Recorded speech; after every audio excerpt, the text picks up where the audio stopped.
Well, welcome everyone to an evening with Chris and Karen. Let's just give them a warm welcome.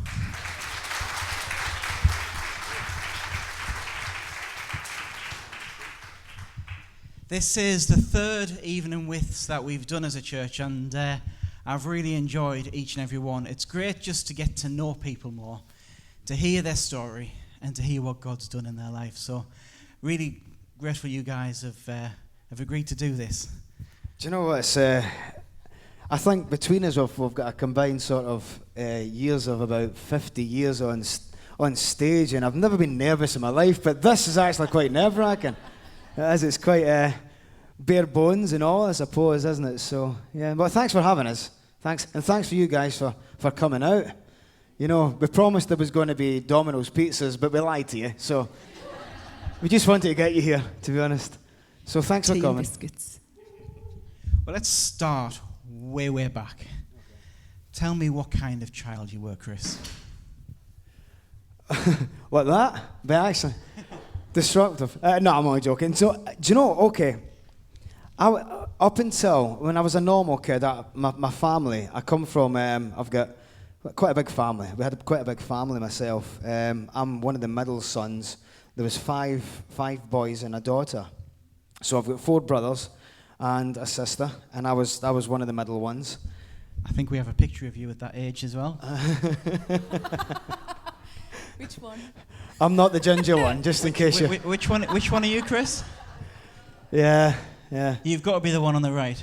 Do you know what, to be honest with you, the only thing that's changed is a beard still in place. I still look about 10, you know, yeah. This is Martin, that's the brother that's older than me, just older than me, and that's my brother David, who's just younger than me. So there's 4 years between myself and Martin, and 2 years between myself and David. And do you know what, we had a great, we didn't have we didn't have a lot of money. We were you know, typical working class sort of family, but my mum and dad gave us everything they possibly could, you know, as loving parents do. And, you know, my first 10 years of life passed, I would say, quite nicely. And, yeah, I think when it got to around about 13 is when I started becoming a bit of a problem, if I'm going to be honest. Now, would you describe yourself as a choir boy? No. A choir boy or a quiet boy? A choir boy. I was in the church, the school choir, but I wasn't a choir boy. Because you had a Catholic upbringing, is that right? I did. I was raised in a Catholic household. I was obviously christened a Catholic, and I had my first Holy Communion and the confirmation. You know, the rites of passage of the early days of being a Catholic. And I was an altar boy for about 3 years. And I've always knew God existed. Was it you that told me a story about carrying the cross down the church? Yeah. Well, has anybody ever been to Catholic church before? Yeah. Well, you know how when you go, when the altar boy goes up to the edge of the aisle and brings the bread and the wine down. Well, my friends were in the congregation, so I had the cross, and I would kick it all the way down the aisle so that it was kicking back. The cross was like that all the way up the aisle. Just to get a laugh out of my friends, and the priest, honestly, Father Duffin, if I ever see a look like that again, I'll kill myself, if I'm going to be honest. I'm only joking, I know. But it was a scary, scary look that a priest can give you, you know? Yeah. But being an altar boy, it was something I wanted to do, something I wanted to be involved in when I was a young boy. And yeah, to me, it was, as a Catholic, it made me feel closer to God. Now, obviously, being a Christian now, the relationship I have with God and Jesus is more personal. Whereas being a Catholic, it was always, you know, go through the priest for Saturday night, confessions and stuff like that. Bless me, Father, for I have sinned. It has been 3 weeks since my last confession. I hope you're sitting comfortably. You're going to be here a while, Father. You know, it was kind of like that, you know. 10 Hail Marys and 20 Our Fathers. I was there until Sunday morning. I just get dressed and did did the next day. So yeah, it was. The early parts were just like a normal boy, really. You know. What about you, Karen? You didn't grow up quite as far away in Scotland. You were a lot more local. Where did you grow up? Tell me about your early years. My early years, well, do you know what? It's pretty difficult to look back. I didn't have the joyful sort of life. Chris was brought up with in that sort of family environment.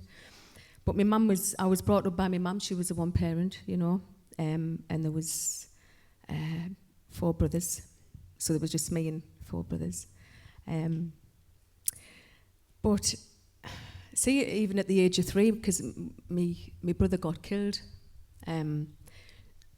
so it's pretty difficult because there's nothing sort of, I can't tell you anything fun. Yeah. I'm pretty nervous. Sorry. It's okay. You had a tough childhood. Yeah. Yeah. I'm not feeling sorry for myself. I just think it's probably going from one extreme to another. But yeah, it was really tough, like growing up. I think when you're living in that sort of environment where your parents struggling to get by, and you just feel because my mum I always felt as if my mum she was fighting every day, just to sort of make ends meet, I suppose. She just had a really hard life, and I do wish like I knew her like she died when I was 16, and you don't really get to know your parents at that age, do you? Because you're too busy being a kid and getting into mischief and stuff like that. But yeah, it was pretty tough growing up. Yeah, a lot happened. We don't have a picture of you when you were younger. Oh, yeah. In a bridesmaid's dress. It's a lovely picture. Oh, yeah. Oh, that was our Amanda. That's my cousin's wedding. I think I was about 7-year-old there. But I haven't got any like photos of when I was a kid either. There's only like a couple. Sure. Because there was no sort of photos that way, you know, them, for me. But, yeah, I didn't have any confidence, you know. I think I've always grown up having no confidence and being pretty shy. Yeah. So What did that mean for you as a teenager, Karen? What was your... As a teenager? Yeah. What sort of person were you? Did that lack of confidence carry you through?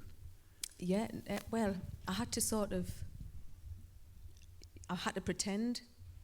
Because I think when you suffer no confidence, you've got to try and pretend that everything's all right. And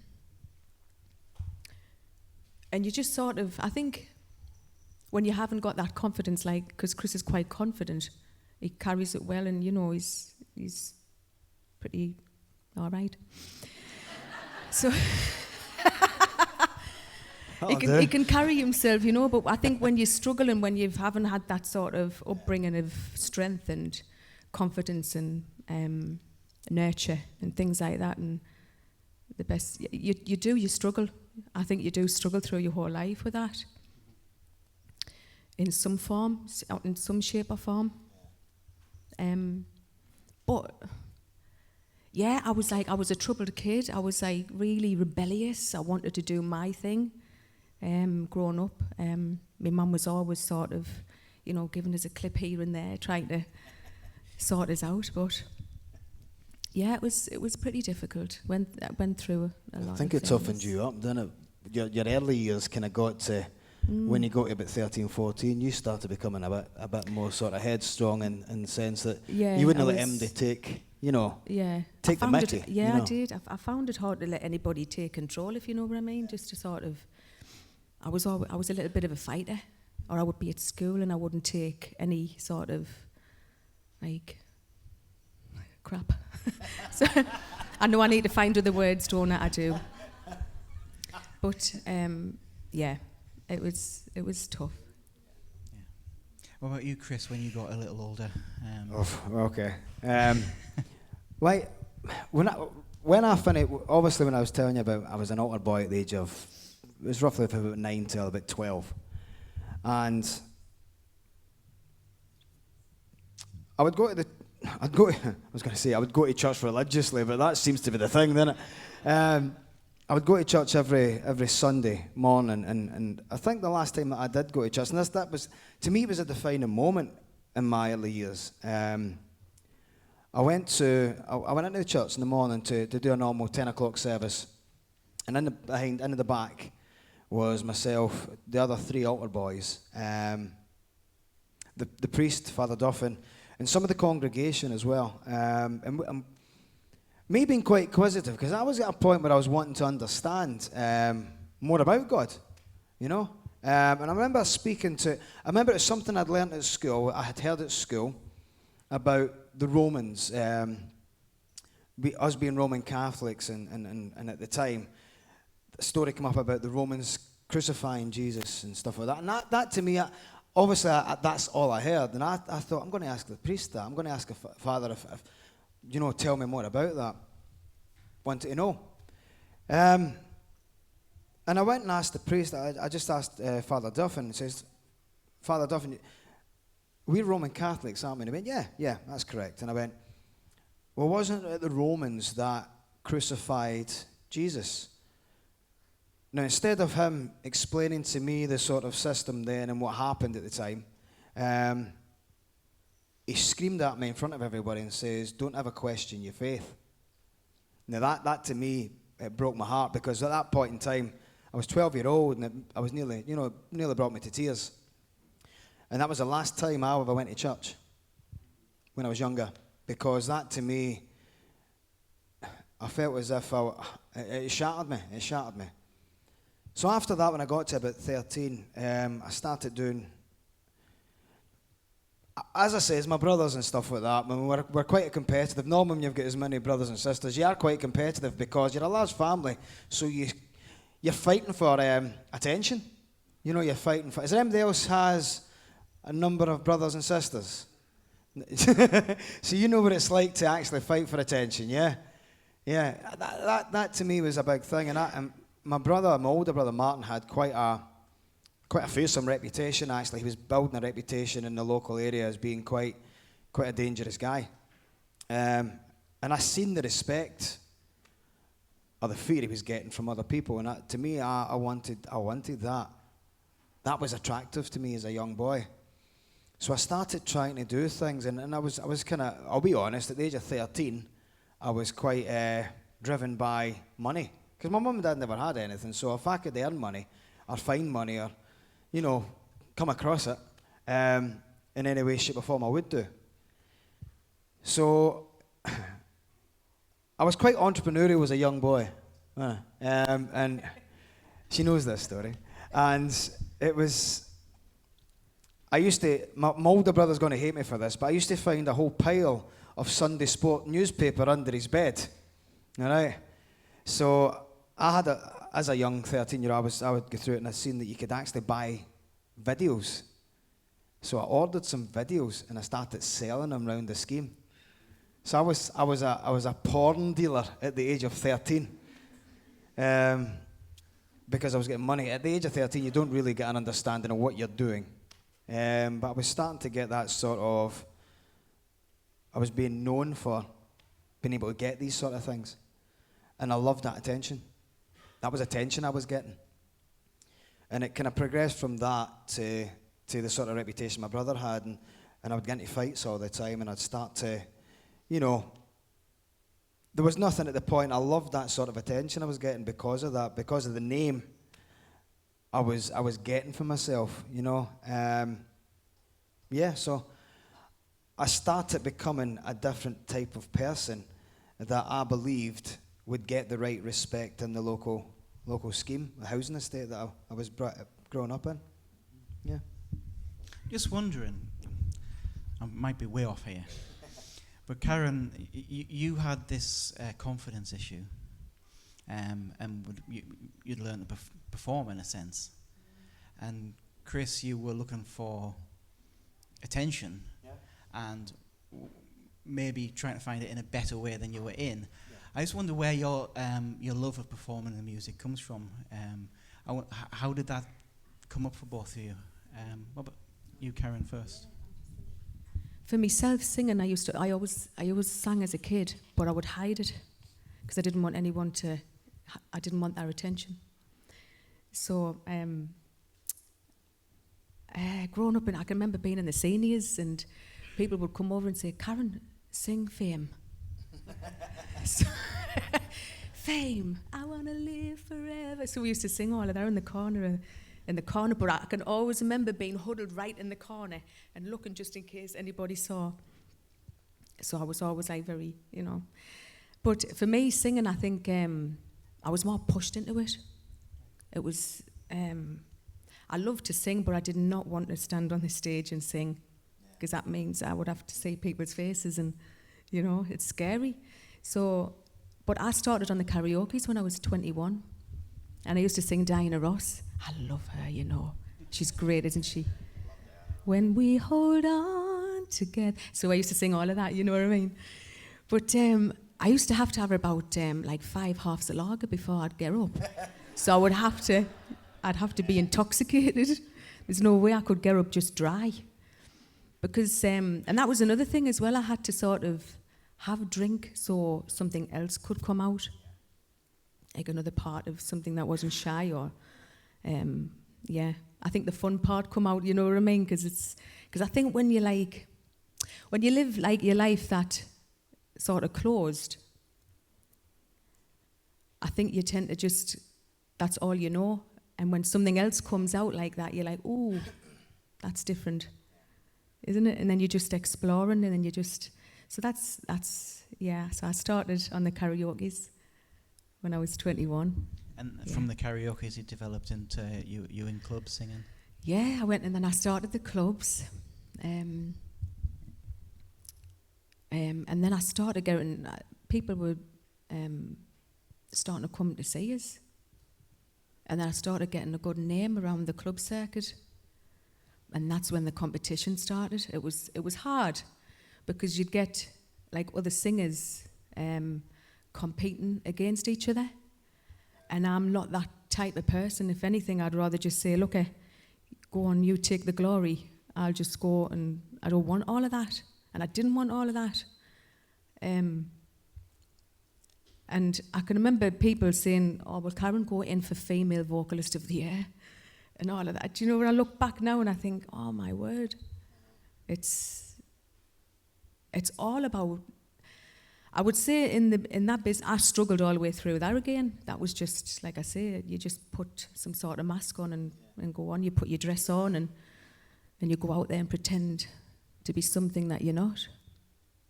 And it's just all a stage. It's just all an act. So, yeah, I even started going to, for my confidence, I had to start going to hypnotherapy. I started doing hypnotherapy. Right. Because I was desperate. I was so desperate because of the life that I had as a kid growing up. Because I don't even know where to start. Anyway, right, sorry. Dear me. Yeah, where was I? You were talking about, I guess, the being caught up in all of the that yeah, all of the sort of, yeah, yeah. And I think once I started getting a name for myself, it made us even more nervous. Yeah. And once my money started going up in the clubs, that's when I knew that I thought, oh no, Karen, they're going to really expect something of you here. So I didn't want my money to go up. Mm. I wanted them to keep it down, because if they kept it down, then I wouldn't have to work as hard and pretend and keep on trying to be something that I'm not, because that was so hard. Yeah. It takes the life out of you.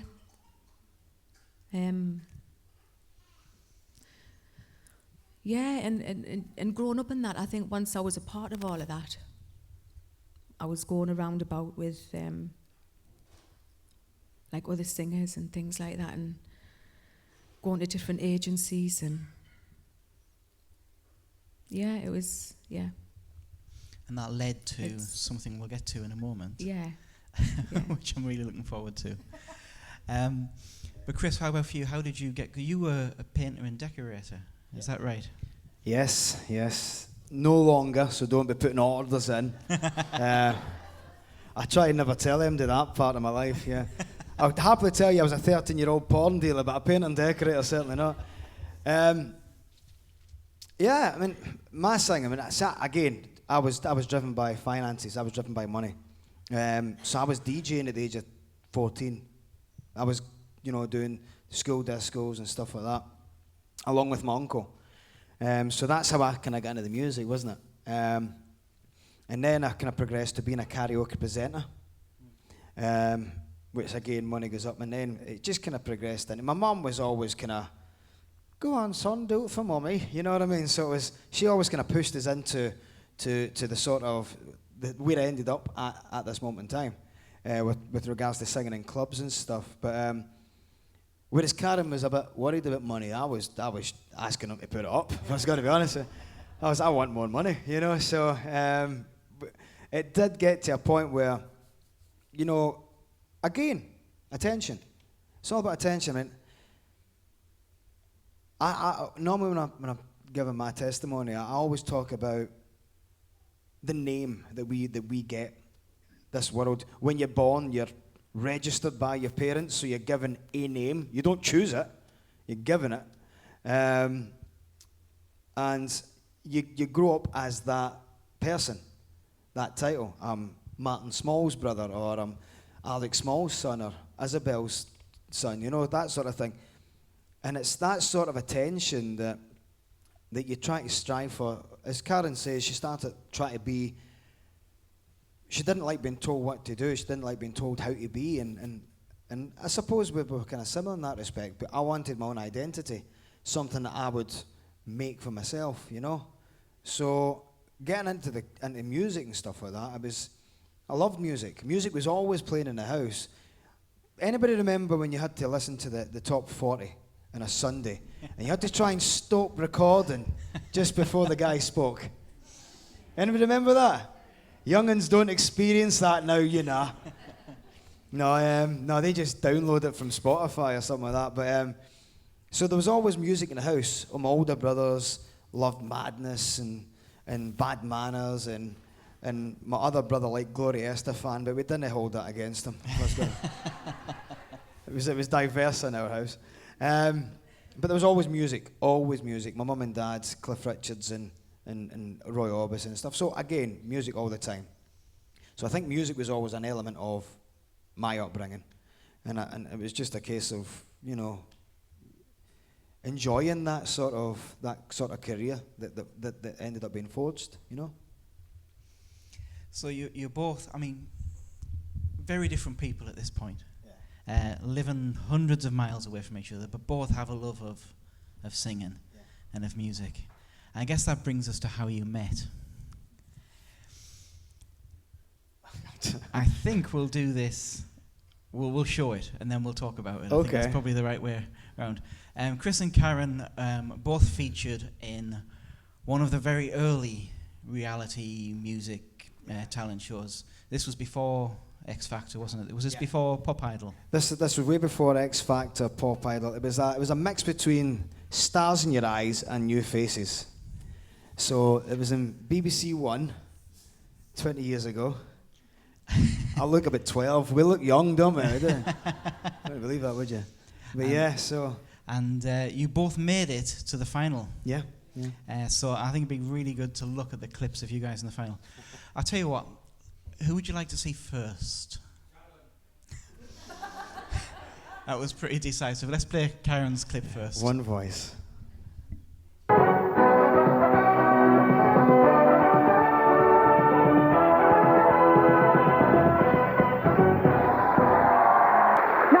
To our final star for tonight. Karen McManus from County Durham used to be a club singer before she gave it up to look after her son Danny. She was helping out as a backing singer when I surprised her. Look right behind you. Oh, This week's winner on Star for a Night is Karen McManus.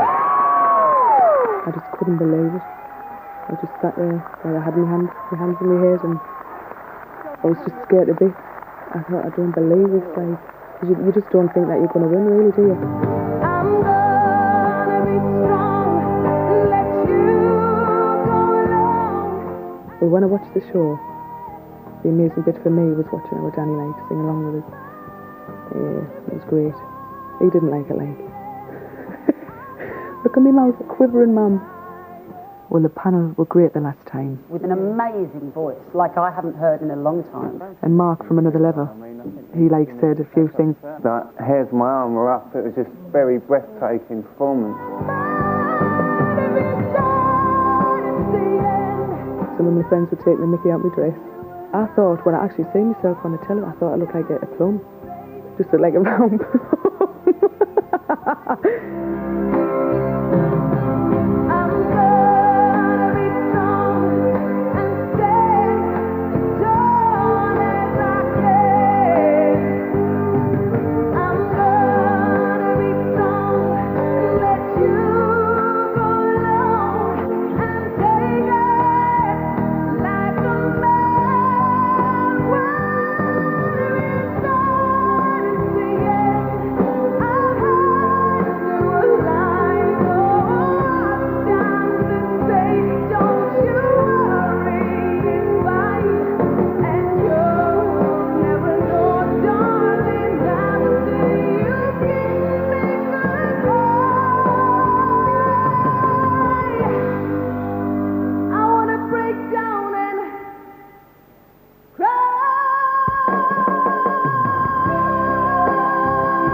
That was great. We'll play Chris's in a moment, but first of all, just tell me a bit about how that was for you. Wow. Do you know, when that happened, I was like, oh my word, this is it. This is it, this fame at last. Because it's always like, even though, like, because when you're in the world, you just think, I think when you get caught up with people giving you all these compliments and, oh, Karen, you should go further, you should be on the television, you should be doing this. Oh, I can see you up there. Do you know what I mean? It's that sort of way. And I think when you sort of live in that bubble, because that's what it became, I just thought that's... But when that happened, I was thinking, because you get, even famous people were saying, if you don't get anywhere, I'll show my bum in, what do you call its window? That was, yeah, that sort of thing, you know. So, like, it was, it was amazing. I think from then on, I mean, I got a few interests of, like, record deals, EMI. I would have been with Kylie Minogue and Scooch at this point, because it was her beginnings as well. But we couldn't get a manager. But I know why, because God wanted us. He had plans, didn't he? He did indeed. He did indeed. So, yeah. Right, let's have a look at Chris's, and you're in for a treat. The dancers on this one, it's so funny. Let's pray. Okay. By the way, Danny was in that clip a little bit more, but I thought he'd be here tonight, and I couldn't do that to him.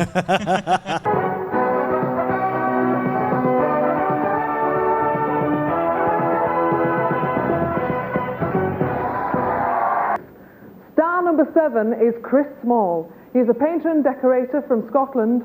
Waiting for the news to sink in was like watching paint dry. Congratulations, you're on Star for a night. Oh, no.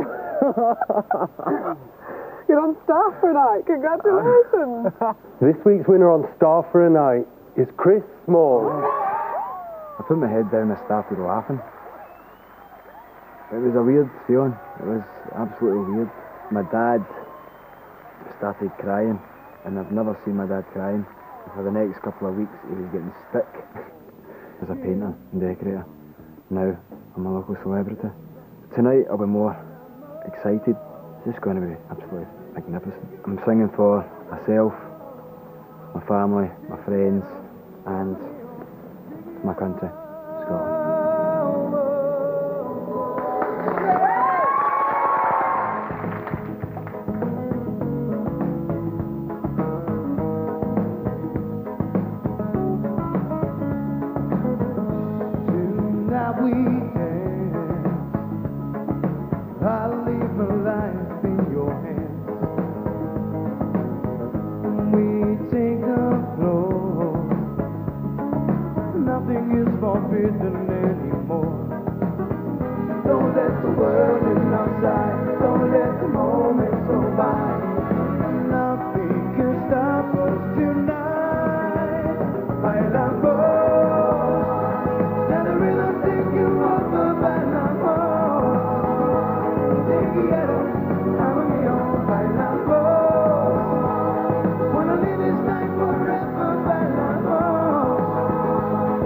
quiero, amor mío, te quiero.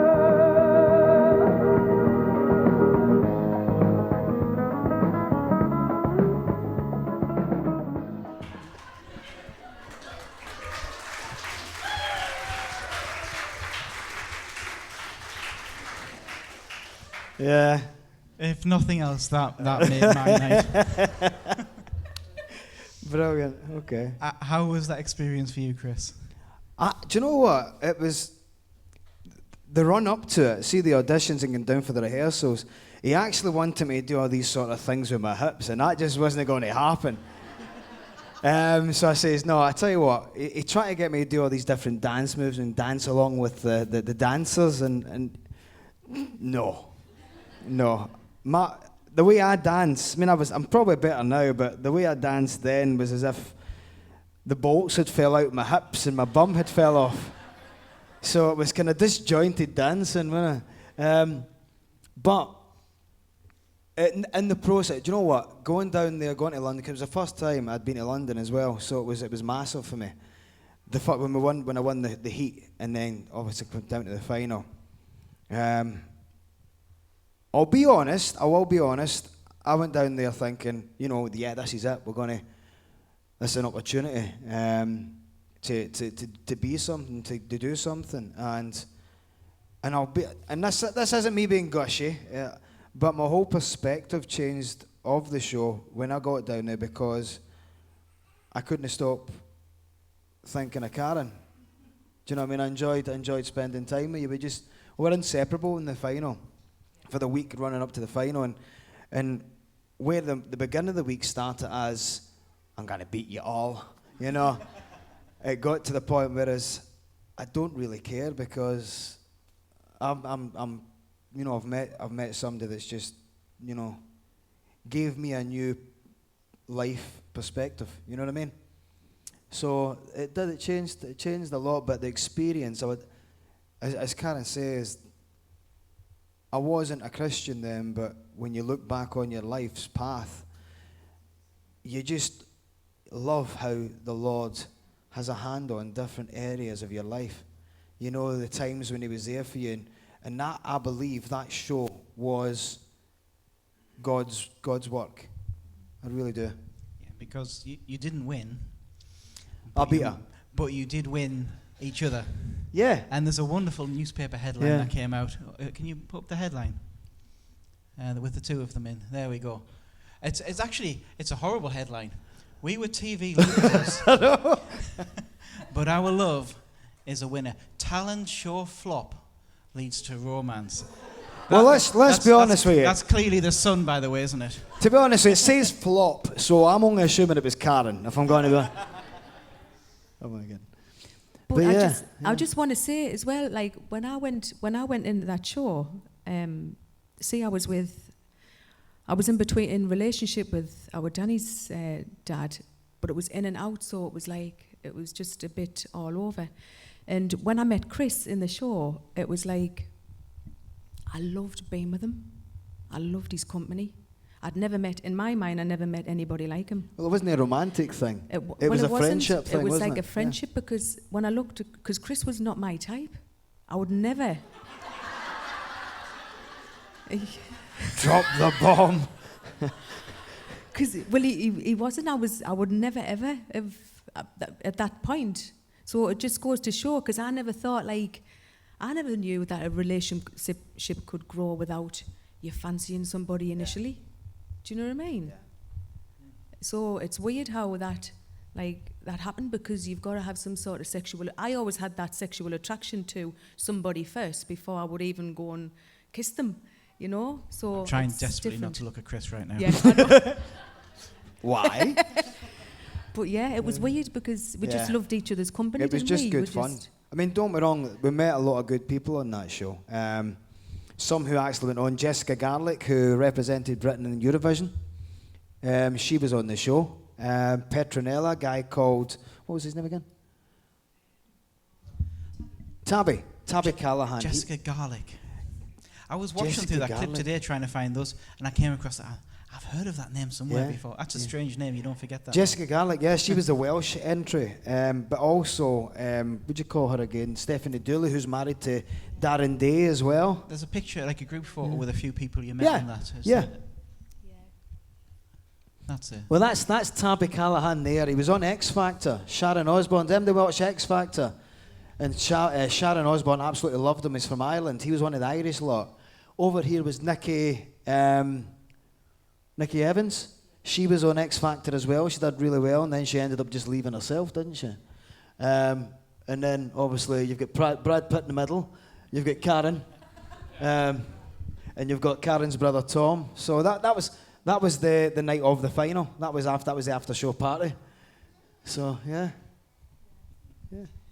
So I guess you two became inseparable quite quick. There's a couple of nice pictures of you together, including one with the most amazing hair, Chris.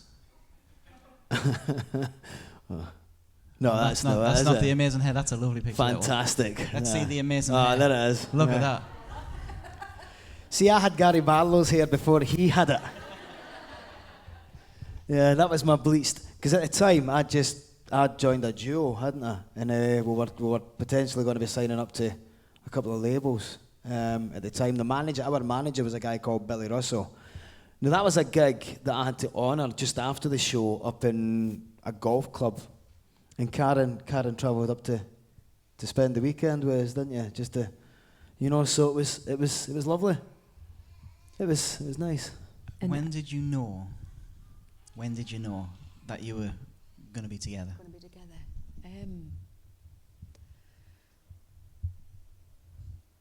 Well, it was really strange. It took a while because, I was still trying to get over that fact of I wanted to fancy him.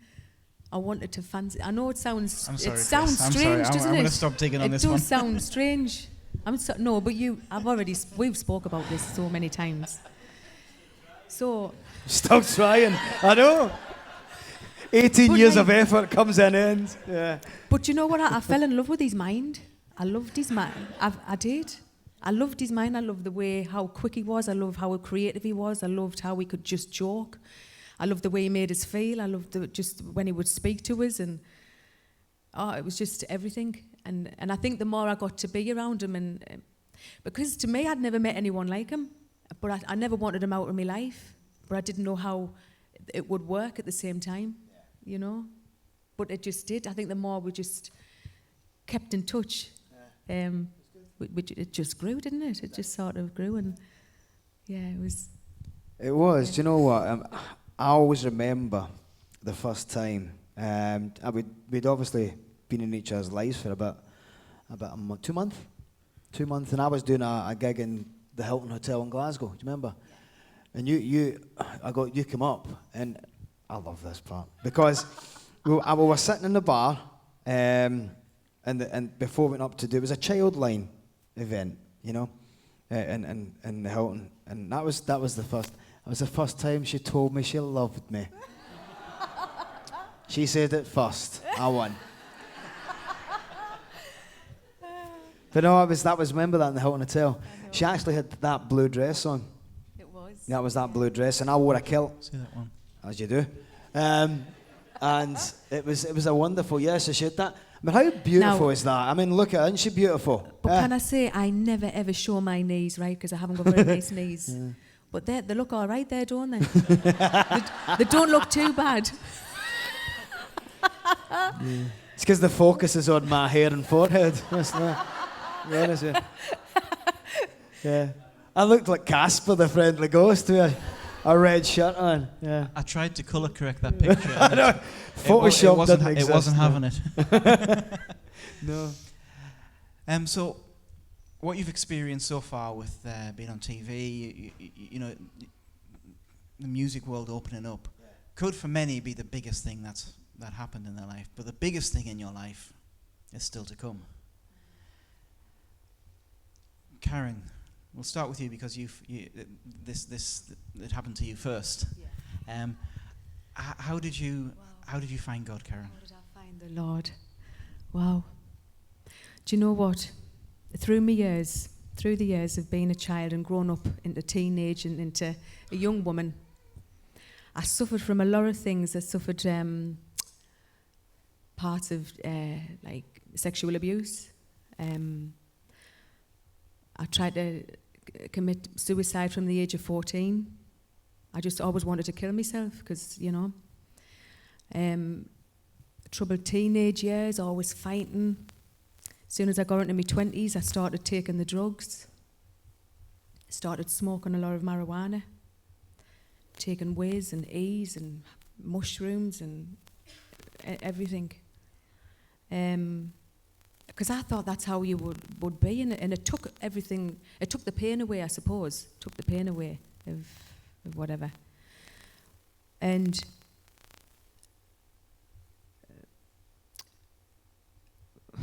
when I found out that I was going to go on television, I was quite chunky, I was quite chubby at the time. And I started sticking my fingers down my throat to be sick. Because the first thing I heard was television puts £10 on you. And I thought, oh my word. And when I look back there about the cherry dress, the plum dress, I did look big on there. But I was worried about that, and I started that journey of bulimia. And I was like that for 15 years. 15 years, just sticking my fingers down my throat. Everything I ate, I would just try and bring it up because I didn't want any weight on. And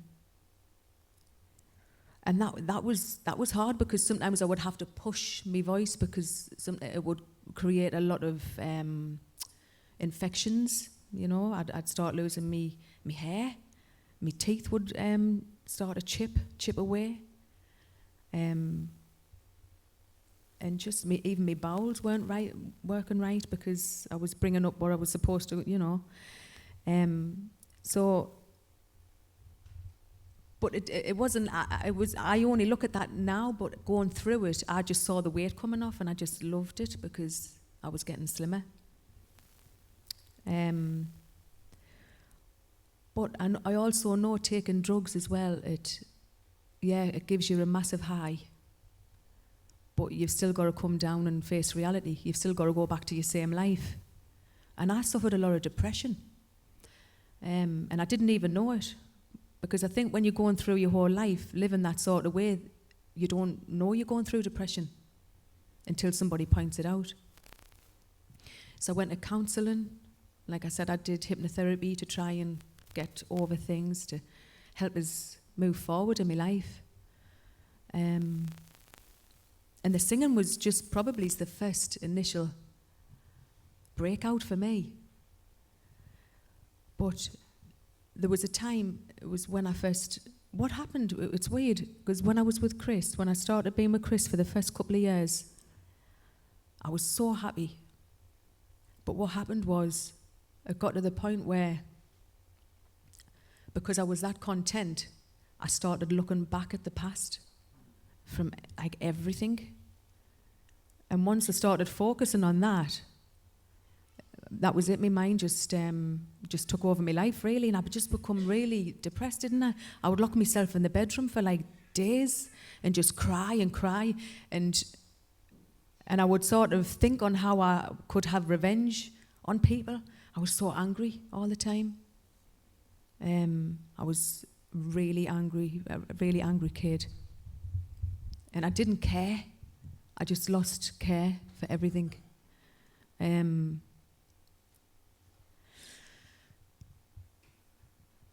was I going? Yeah, that's right, how I met God. I was listening to positivity CDs. I was listening to reading self-help books. And even though that was helping us, that was still coming out, all the pain and the hurt, it was still coming out. And I was thinking, no, Karen, you can't mask it all the time. It's always going to be there. So I got to the point where I was looking for ways how to kill myself or even just run away. Because I didn't want Chris to see us like that. or everybody, my family, my friends. It was hard. So one morning, I went to the toilet, and Chris brought the Bible in the house because you were going through like grief, losing your mum at that point. So Chris turned to the Bible, and it was in the toilet, and it was open. It was on the bath, and I picked it up, and I started reading it, and I thought, oh my word, what does this mean? This and that and now. And I thought, God's not going to even look at me for the things that I've done. You know, I'm disgusting. Because I think when before you get to God, I mean, in comparison to yourself, when you look at yourself and God, you go, oh my word, there's no way God's going to even, you've got to be perfect to be with God.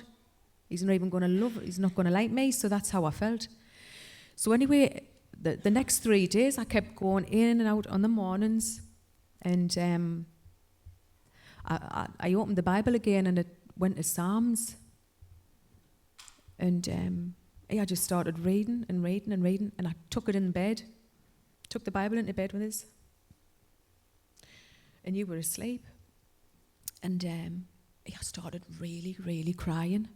It was like a really deep cry. I can't even describe it. And I started crying. You just woke up and you went, "What's wrong?" And I said, "I think I need God."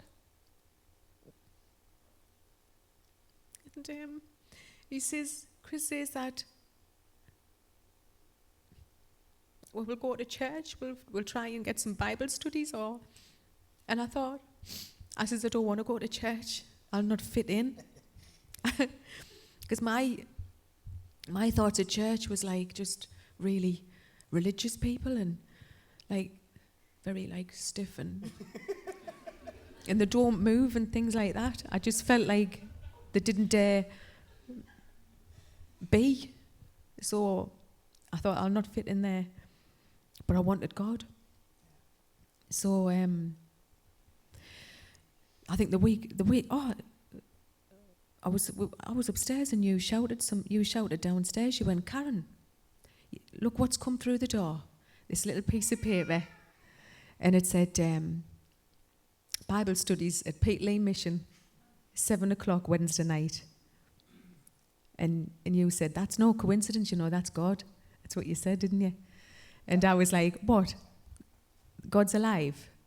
And he says, "Yeah." I says, because I thought it was a storybook. The Bible was just somebody, I didn't even know, to be honest with you. I just thought it was full of stories. And so it started from there. And I think it was a couple of weeks after that I sang in this club. And I used to take panic attacks. And I started singing "I Will Always Love You" on stage. And when your mouth goes dry, when my things started sticking to my gums up here, so, because there was loads of singers in the audience as well, and I was like, oh, you just feel more nervous. And at this point, I was on stage and taking a panic attack. I thought, oh no, I'm taking a panic attack in front of everybody, and I don't know how to deal with it. So at that moment in time, in my mind, I just said, "Hey, God, will you help us here?" And all I felt, how I describe it, right? This is how I describe it. I was like a balloon, this big balloon, right? And you couldn't pour any more breath into it, and you couldn't release it either. But it was just full of resentment, anger, hate, all of the awful stuff. All of my past was stuck in this bubble. And all I felt when I said this balloon just went, it was like and it emptied. It's like I emptied, but at the same time, while it was emptying, he was I just had a known of like he loved us, of acceptance, and of like, I just felt as if he was like, he was filling us full of his love and acceptance, and I just felt this like joy. I felt this like joy and this peace and this like knowing that I was going to be all right, no matter what happens from then on in. I knew I was going to be all right, no matter what. And the next minute I heard within, not like a voice, I heard, Karen, this is just the beginning. And I can remember going off stage that night and I got on my knees in the changing room. And I put my hands up and I was like, you're real, you are real. And he filled me. And he took all that unforgiveness away in that 1 second. And it took me years. I was going to hypnotherapy and counselling and everything like that to try and get better. Reading self-help books, getting my palms read, doing all of that stuff in the world. And he's God. Just comes and does that in 1 second, just completely empties me of all that gunk, and then fills me with his pure love, joy and acceptance and everything. And I knew then on in that there was hope. I didn't want to kill myself anymore. I didn't have that feeling of what I had against like the abusers or of me. Because I thought, you've looked at me, Lord, with everything I've done. And you love me. And he's God. And I'm like, nothing. And he loves me. So it was pretty mind-blown. And everything just started from then on in. Everything started changing. Crazy. It's wonderful, though. He's awesome. That's wonderful. Thank you, Karen. Thank you. I think it'd be good if we just take a moment now and are you okay to sing now? Yeah.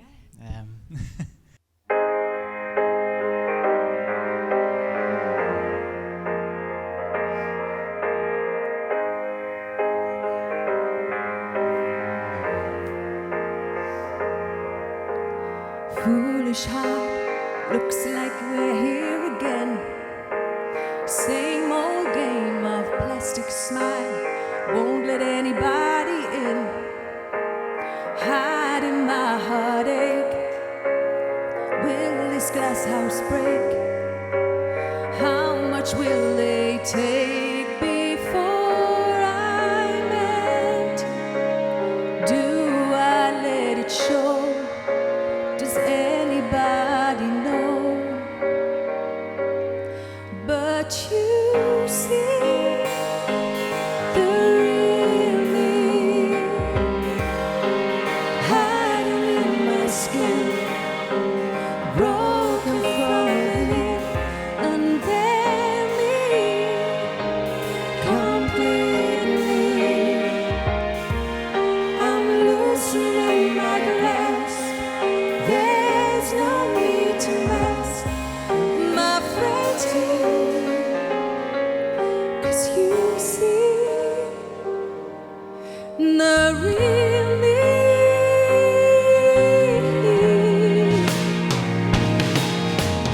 Painted on, life is behind a mask.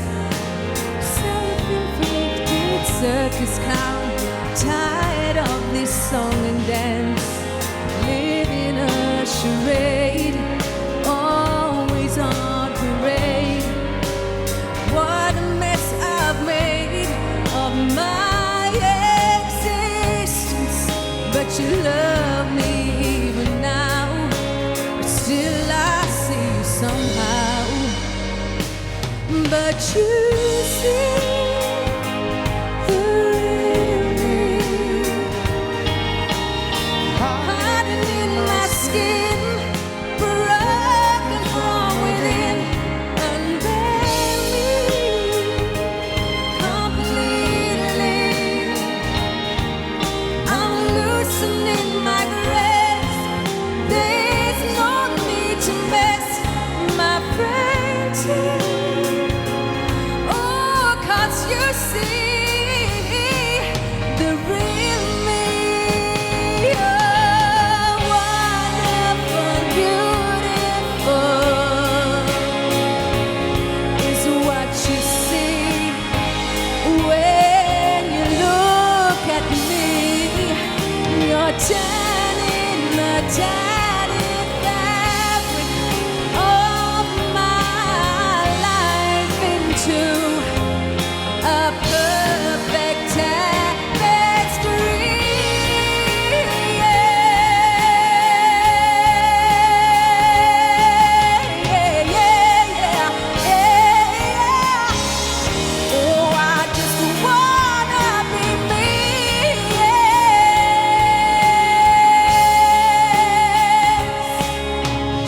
Yes, that song was. When I first heard that song when I was a Christian, I was like, "That's my song. Yeah. That's me." And hearing Yeah. your story, I see why. Yeah. It's finding how God sees you. All of the insecurities just melt away in His presence because He sees past all of it, Yeah. and He sees the real you. Yeah. And accepts me for that. Yeah, God. yeah. Yeah. That's wonderful. Thank you, Karen. Thank you. Chris, your journey was happening at a similar time, and there's a little overlap between them. And I guess an initial thing that happened was with your mum. Yeah. Do you want to tell us what happened? Yeah, right. As I said before, we didn't have much as a family, but one thing we had in abundance was love. My mum and dad but they're wonderful. My dad's still obviously with us to this day, but my mum, honestly, she was just, when she passed, you can tell. See, mothers are just spectacular. Mothers are, I kind of, they are the heartbeat of a family. Mothers. The love that radiates from mums is just, you could never ever comprehend what it does, not just to the immediate sons and daughters and husband and stuff like that. It's just, it's how it affects people that you know as well, because it's when it affects you. My mum had battled with cancer for a year. She was diagnosed with cancer, and I remember the phone call. It was you were out at the time. You were out at the time, and I was sitting in the house, and my dad got on the phone, and he was crying, and I couldn't make out what he was saying, and I said, "Dad, what's the matter?" And he says, "It's your mum, son. She's been diagnosed with cancer." If you've ever been affected by something like that, if you've ever heard those words, it's like a bullet through the heart. And I phoned you, and I says, "Come home." And you came home, and you remember what's the matter? I said, "My mum's got cancer." And we got right in the car that very minute and drove up to Scotland. And at the beginning, when you hear about that, there's obviously, instantly you think, okay, you might be all right. The hope's there, isn't it? I mean, the hope's there. I'm going, you might be all right, you'll be fine. Let's see what we can do. She still had to go for an operation to see if they could remove the tumour, the lung. It was lung cancer, and she had the cancer, obviously. You know, so she had to go in and get it checked to see if it can be operated on. And the only way they would be able to check is if they opened it up. Now, opening up my mum at the time allowed the oxygen in, and it spread. And it was just a process of seeing, in my eyes, the most indestructible woman that I've ever known. She was everything to me. She was everything to all of us. And in the process of going through that, there was times when she would struggle, and there was one time when we were in, and it was a Macmillan nurse, wasn't it? Yeah. And I'll never forget this. Because this still haunts me to this day.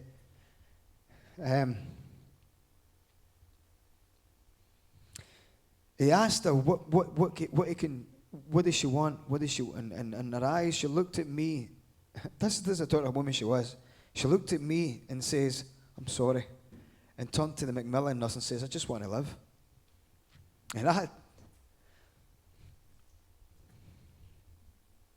that to me, it destroyed every single part of me, and that process of watching her deteriorate over time. I was up there as often as we could be, And it was one of the times I drove up. I was working up in Scotland at the time, and I drove up to do a gig on the night. And I went straight to my mum and dad's house, obviously. And my dad, bless him, he was exhausted. He was back and forward. He was still working, trying to work and then running back and forward for my mum. And my mum, I went in and I still remember it. She was sitting on the stairs, waiting to get into the toilet. And I was like, aye. And I went up and I started kind of rubbing her because because the cancer moved to her brain. She lost control of her right hand. She was right-handed, my mum. She loved her crosswords and stuff. I mean, she was so intelligent, my mum. So intelligent. You could give her a math equation and she wouldn't even write it down. She would go, bang. She was so gifted with that sort of thing. And words and stuff like that. And she would she was great for it. She was great for she was always doing crosswords and word searches and stuff. My dad went away because I'd go out there and I says, Dad, get yourself away to work. I'll keep an eye on my mum. And she came down after she'd been on the stairs. She'd done at the toilet and sat in the chair. And I was just kind of rubbing her arm. You know, her arm that's she lost feeling in. Now this is the sad thing for me because these are the memories I remember of my mum. These are the memories that I remember. And I was rubbing her arm. And because of the cancer in her brain, her hand seized. And she grabbed hold of me and she's like, I don't know what's happening. She started to panic. She was screaming through fear, shouting, help me, help me. And if you've ever been in that situation where you're helpless and your mum isn't screaming. And I was on the phone to the ambulance and I was saying, you need to get here. And bless them, they're doing their job, but when they're dead patient and try to get information out of you, just send an ambulance. The language I used, pretty much I couldn't repeat to this day. It was through fear. But these sort of things, my mum, this was the memory, and she lasted. My mum survived a year before the cancer took her. And it destroyed everything that made me up, because she was a huge part of who I was and my family. But unlike my brothers and sister, they turned away from God. They blamed him. Whereas I turned to the Bible. And from upbringing, I hadn't been to church and I hadn't read the Bible for years, but I'll remember, before obviously the situation with the priest, what it felt like, what God's words felt like, and I was seeking solace in that. So I was doing a gig one night in a hotel, and a Gideon's Bible was in the drawer, and I borrowed it. I brought it home. Yeah, I saved it actually because that hotel got knocked down about a year later, so I actually brought it home for a good reason. But that's how the Bible came into the home. That's how I brought it in, and I was trying to find a lot of, I was struggling. My brothers and sisters had each other up in Scotland. I had nobody. I was down here myself. And this is the same Bible that Karen found in the bathroom. Has anybody ever been in our toilet? It's the exact one that's there to this day. I like how our boys put their hands up there. I know when you two have been in. Sorry about that. So that was a Bible that we brought. That was the first Bible in the house. And there was elements of me from my past, because I'm between obviously 16 to 18 before I met Karen. I was involved with some bad people. I started getting involved. I used to collect money for drug dealers and stuff like that, and I'd be aggressive. I would hurt people if they didn't pay, and I was forging that name for myself. So I was getting involved with really, really bad people. And the reason I'm telling you this is because, as I mentioned before about the perspective of your life, when you look back as a Christian, where God's hand was. You don't mind if I tell this one, do you? We were driving. I was involved with a couple of guys. We were heading up to Glasgow to deal with a Manchester mob who'd come up to buy firearms off of us. And I was in a car. And I'd been working towards becoming that type of person. getting involved with a gang in Glasgow, a crew, as we used to call it back then. And we were heading up to Glasgow to make this deal. And after the deal had happened, everything went fine according to plan. We got rid of I think that the value of the firearms was roughly about £300,000 worth of firearms. So it was a couple of boots full. But driving back in that car, I constantly kept hearing, "This is not for you. This is not for you." And if you did, obviously I wasn't a Christian, so I believed it was my conscience. I would believe it was my bottle had crashed. I was thinking, "Oh, I'm weak. I shouldn't be feeling this way. This is where you want to be." What I believed, and that was the first time looking back in life, that's the first time I believe God spoke to me. That was His voice. I'm 100% sure of it now, that God was saying, "No, I've got a plan for you. You don't know it yet, but I've got a plan for you." And about 8-9 months later, I met Karen. So I know, that's how I know that the way things move through life, that was God's hand and God's plan for where He wanted me to be. But yeah, my mum passing was hard. It was hard. And as I say, I turned to the Bible just for the words. Just for the words, really. But you didn't find God straight away. No, there was no. more of a process for you. So Karen found God first. Yes. And how did that happen for you? How did I find God? Yeah. Actually, a good question to start with. How did you react when Karen did? I thought she was bonkers, actually. I did. She would come in and she would stay. We all did. Our two boys are here as well. And Karen was proper, boom, she was there. And we went to church and we were sitting at the back. First night at church, we sat there watching and people's hands were going up and they were speaking in tongues. And I turned to Karen and I went, "You've got to be kidding me." I says, "They're bonkers. That one's got Tourette's. Listen to that, And honestly, and then the tambourine came out and I thought, this isn't church, this is hell for me. And so Karen she was on fire from the start, Karen, when she turned to God, don't you? It was, she would, she was in the Bible, she was reading it, she would get frustrated when she never heard His voice, or when she never get time to spend with it. And it was lovely. I love how the boys, when they used to come into the room, and Karen, honestly, as soon as the door opened, "Hi, Mum.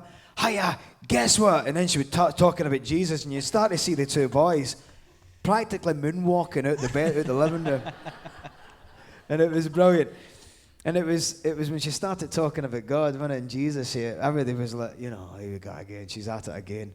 And it was like that for a few years, You kind of relaxed round about it, but there was times when she would go on about things, and where I was at the time, as a person with my anger issues, because I was always quite aggressive and angry, I would attack her for it.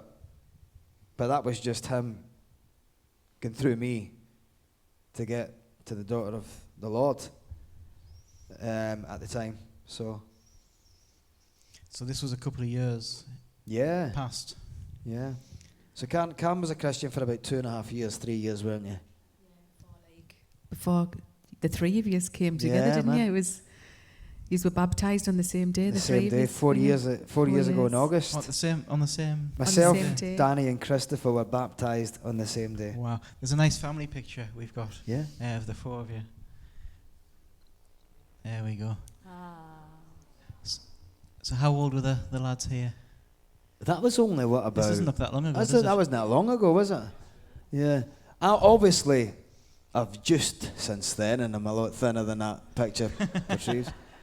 But yeah, that was a couple of months back, wasn't it? About 8-9 months ago, wasn't it?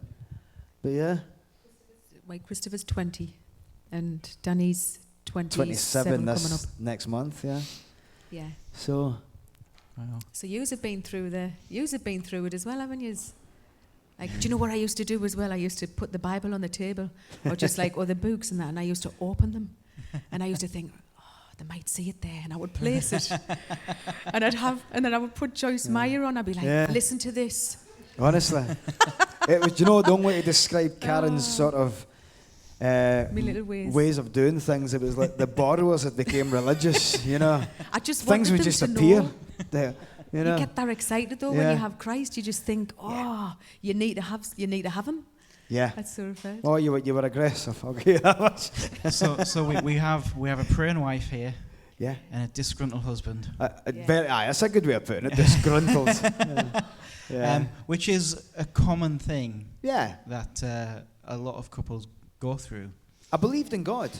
But Yeah. I was obviously brought up in a Catholic Yeah. understanding of things, and I didn't believe that close relationship that Karen was having with him. I was going, well, you need a medium, you need somebody in between. But you wanted that, didn't you? Because I I can did, remember you yeah. saying, I want what you've got, but I don't know how to get it. Yeah. I don't think I can get it. Because you were unsure about. I was. I mean, I was open. I've always been open. I've never even I've argued before I became a Christian when people says God doesn't exist. I'm like, that's nonsense. Yeah. You know. So I've always believed in God. Just that relationship that I could personally have with him. You know. And what made the difference for you? What brought the change about? Wow. Well, at the time I was working at Nissan, which is quite an aggressive environment to work in at the time. Now, I was having a lot of issues at work with a lot of my team leader at the time, who was kind of targeting me quite often. So it was making me quite aggressive. And I was fighting with all my colleagues at the time, so I was attacking them. just attacking them, really. That's what I was doing. I mean, I try to hit my team leader in the head with an exhaust pipe. Yeah. You can laugh, but honestly, that's a disciplinary nowadays, you know. Would you believe that? Yeah. To me, it's just good banter, you know. Remember, Chris is from Scotland. Yeah. Yeah, that's true. I'm If anybody's sorry, going I'm to the sorry. World Cup this year, don't worry, I'll take your bins out for you, all right? Yeah. So you were working at Nissan, and what happened? It was becoming more and more difficult. At the time, Karen was obviously keeping up her regime of constantly feeding me the word. I'm sure she was doing it in my sleep as well, to be honest. I think she would sneak about the house in the night. But I was going through a hard time, and I kept coming back and telling you, didn't I? Just wanted to confide in my partner at the time. Obviously, so she would agree with me. She didn't. And she would always tell me the same thing. You know what I'm going to say. Give it to God. Give it to God. But I'm not a Christian. Speak to him. Speak to him as if he's in the room with you. You know, and I'm like, go away. You're not listening to me. You know, but she was. She heard me more than I could hear me at the time. And at the time, I'd been battling with people at work quite a lot. You know, I'd had a few warnings at work as well, so I was in danger of losing my job at the time, because obviously I was attacking my colleagues. Karen went away with a friend in holiday, and I was at home myself. Obviously the boys were there, but they were in and out, and I was on my own quite often. And it was at the point where I was probably at my lowest. I was so depressed. I was so low, because there was nowhere I could turn. When I went to work, I was unhappy. When I come home, I was unhappy. I was so sad. I was really, really low. And I only really told you this not long ago, didn't I? That at one point where I was at my lowest, I took out life insurance. I took out life insurance because I'd planned on taking my life. Because I thought, if I take my life, they're financially secure.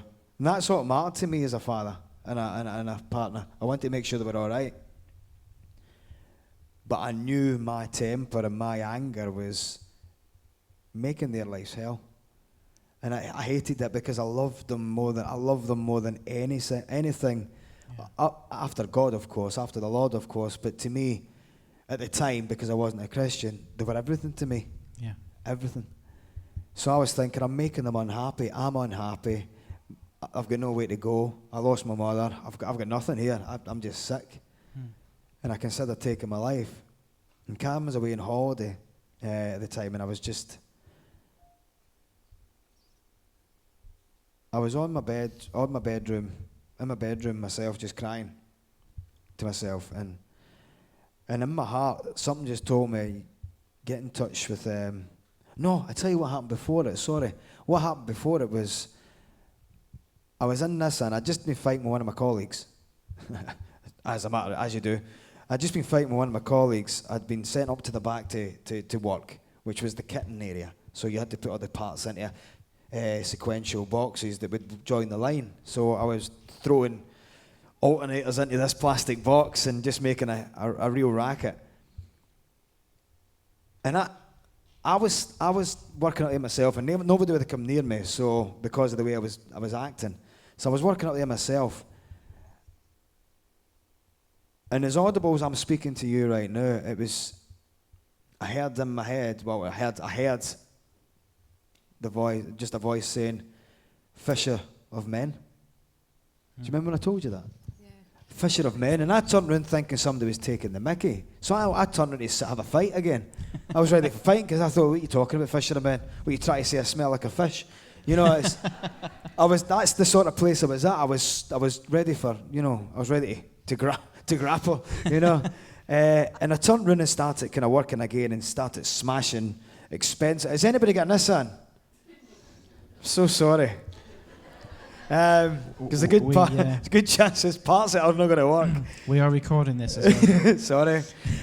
So I was just smashing this stuff into the box, and then again, about 10 minutes later, I heard it again, "Fisher of men," and this time I just felt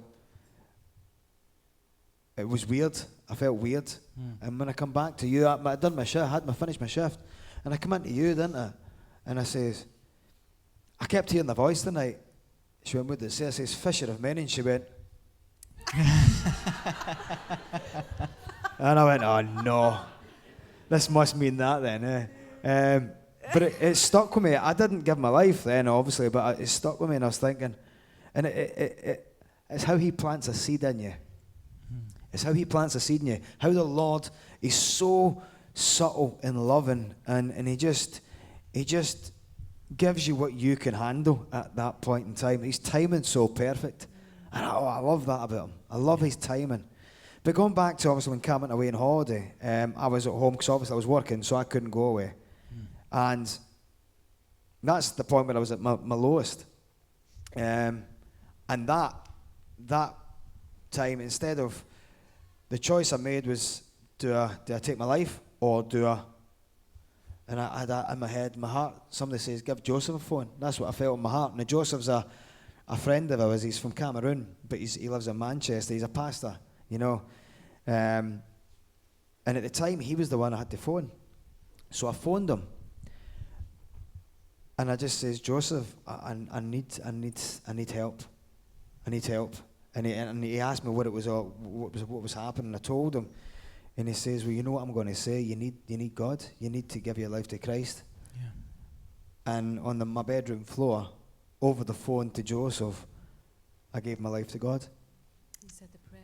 I said the prayer. Yeah, I said the salvation prayer and gave my life. Wonderful. Yeah. And the all the stuff you were feeling at the time. I felt exhausted, but it was honestly, I felt so tired, but it was a point where I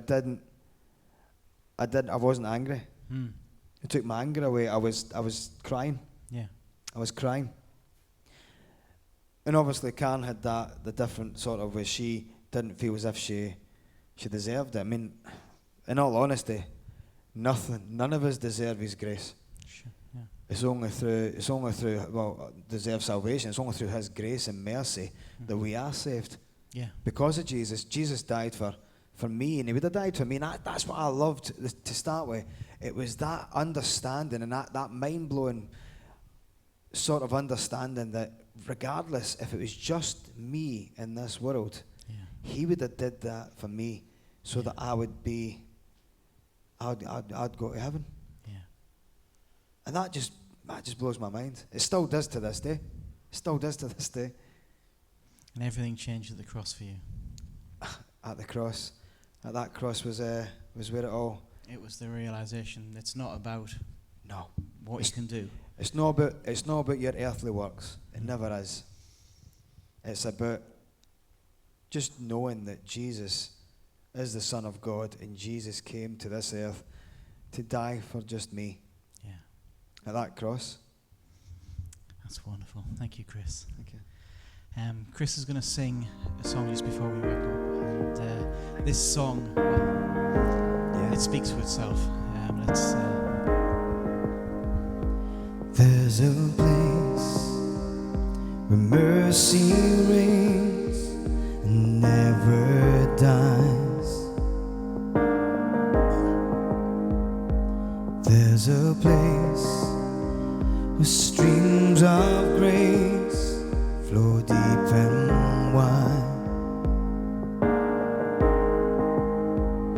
where all the love I've ever found comes like a flood, comes flowing down.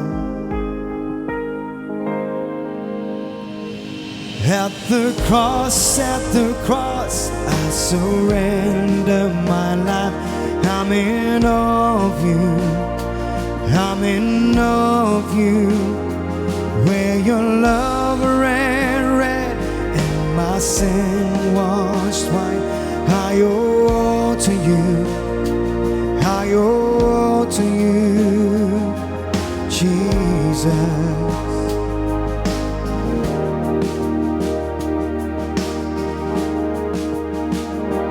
There's a place where sin and shame are powerless, where my heart has peace with God, forgiveness, where all the love I've ever found like a flood comes flowing down.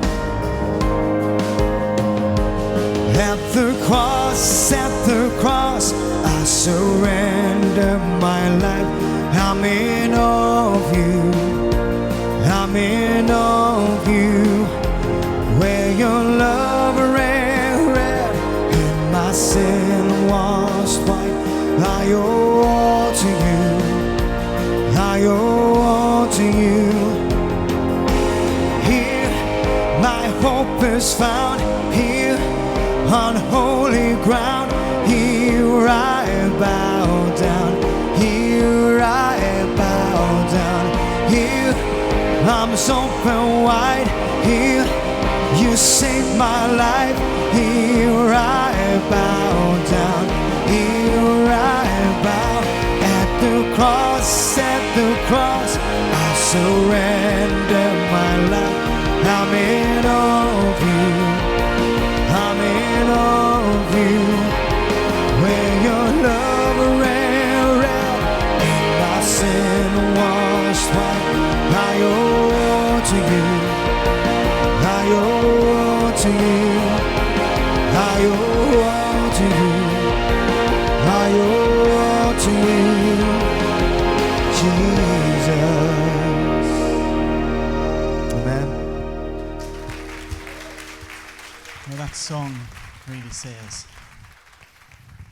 it's at the cross that everything changes. It's at the cross where Karen's life changed forever.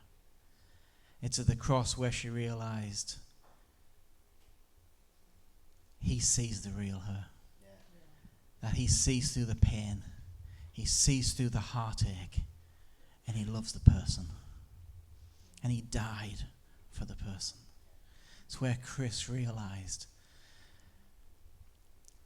that it's not about what he can do, but it's about what Christ's already done. And both stories are different. They join together at one point, and become the same story, but they're different stories. And all of our stories are different. My story is different. Every person who's come to God, their story is different. We can't expect it to always be the same because we're us. But he died for each and every one of us. He died to save each and every person. He died to help us find our identity and our real self. He died so we could be forgiven and set free. He died so that we could be reconciled to the Father. It's at the cross. And Chris and Karen surrendered their life at the cross. And I'd like just to give an opportunity. For both Chris and Karen, it changed in a moment of time. I think both Chris and Karen may have gone on a journey to get there, but we're all on a journey. But things changed in a moment. Can we just bow our heads for one moment?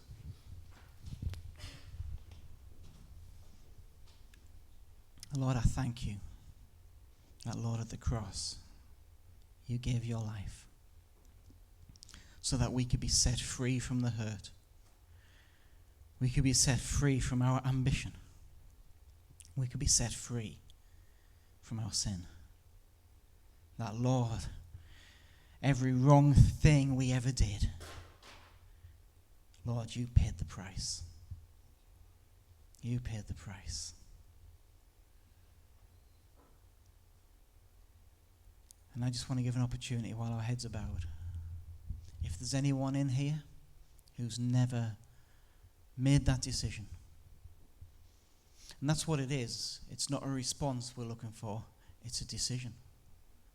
I'm going to live my life differently. I'm going to turn to God. If there's anyone here who feels that they want to make that decision tonight, that they want to say to God, God, I give you my life, can you just raise your hand where you are? Everyone's head's bowed. There's just me looking around.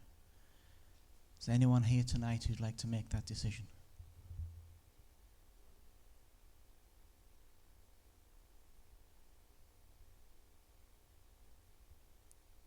Tonight, maybe just another stopping point on your journey.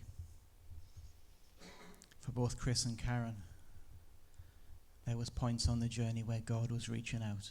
And as they're looking back, they see that.